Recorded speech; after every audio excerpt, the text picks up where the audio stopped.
Hi lads, today I want to show you the interesting trick.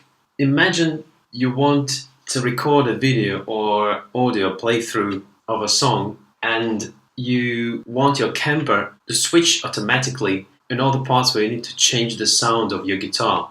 There might be several applications here. It might be the case that you don't have a MIDI controller at the moment as I do, but you want to record a playthrough of the song, the video or audio, and you need to switch somehow, or you don't want to be distracted by switching the controls, by pressing the buttons, and you want to put all the efforts in playing, or maybe the transition part is very complicated and you miss a couple notes when you have to actually press the button when you switch.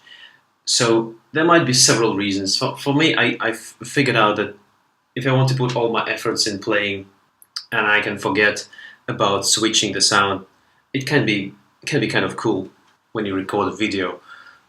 Now let me show you the final result right away, and then I'll explain how to achieve that. Remember that I don't have any MIDI controller, and switching Kemper profiles will be done automatically by Logic Pro X in my case.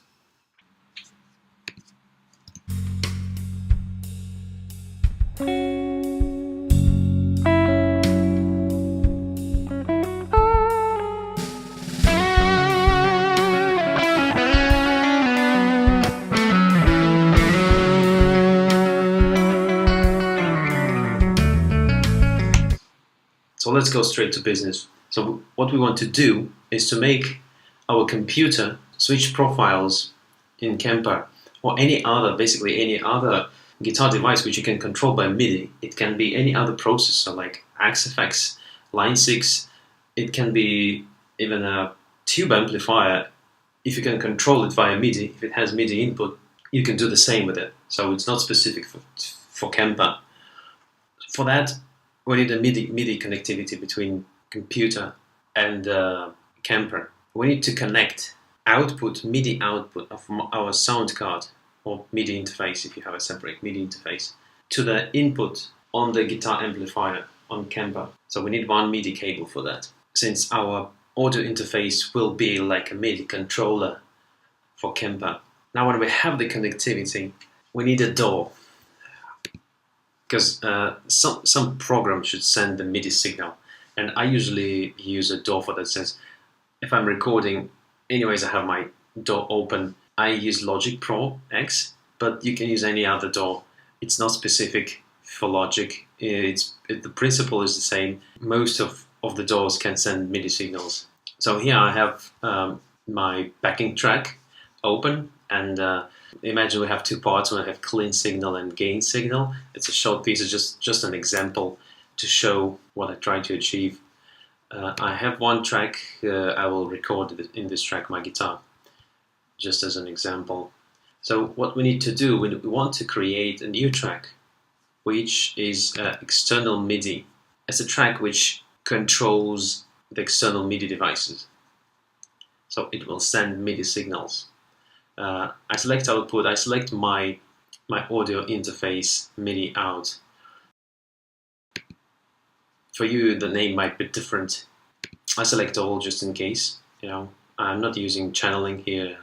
I just try to make it as simple as possible. I have only one MIDI device. I don't need to use multiple different channels for multiple devices. So it should be simple. So I have this track. I don't need to change anything. It will send signal on all channels. So select on all channels. So now I need to create the events. The event is going to be a program change signal or control change signal. It's just a standard MIDI protocol. So let's say that I have two parts. First of all, I need a clean signal, and then I need to switch to gain signal. So we'll create two MIDI regions.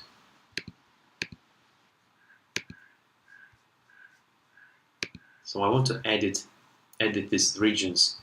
This is the standard Logic editor for that. You might have different in your DAW. I can select what type of MIDI signal I want to send. To change profiles in Kemper, in performance mode, I need to send program changes. But if, for example, if I want to enable or disable delay in Kemper, I would send control signals. You can refer to Kemper manual what values you need to send. So, but it basically is the same as if you have configured the MIDI controller for Kemper. If you didn't, you can watch my videos how to configure MIDI controller for Kemper. I explain basically the same concepts: that program changes change profiles and presets, and control changes change the controls like stomp boxes, delays, and so on. So for simplicity, right now I'm just changing profiles. So I want to add the program change event. At this point, this is bar 52, position 1. This is the beginning of the bar. You can see here. It will send the value 31. So how to figure out the value? In Kemper, in performance mode, my MIDI program number is shown here on the screen.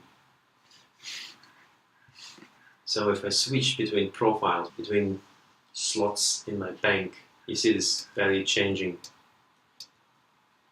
So I want to select the clean sound. For example, this will be my clean sound to rock amplifier. I see that MIDI program number is 32. I would go here in Logic and I set the value 32. Don't pay attention to just ignore this text, the instrument names.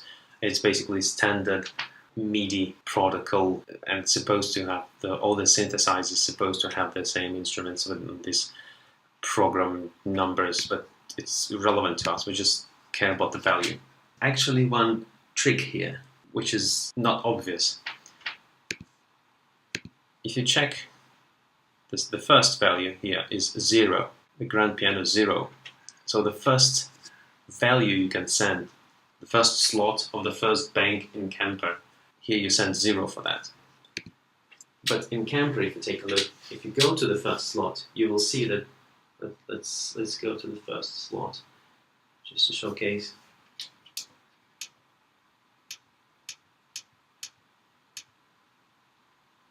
So here's the first slot. You see, it's program 1.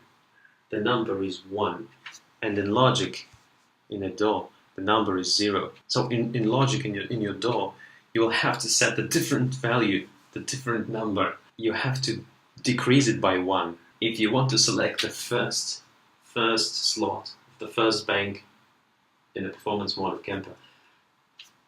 You need to send 0. Right? To select the second one, you need to send 1. So to select slot 3, you need to send 2.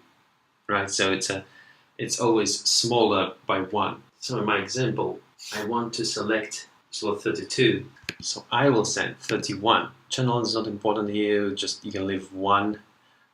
This value, that is this number column, for me it works if it's just the default value or 0.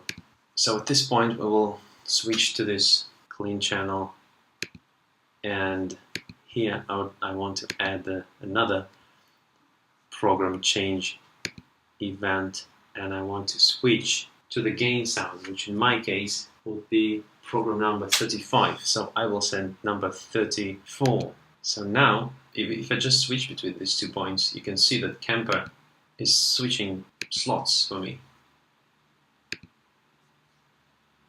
So if I go here and play, for example, let me play it for you just to showcase how it works.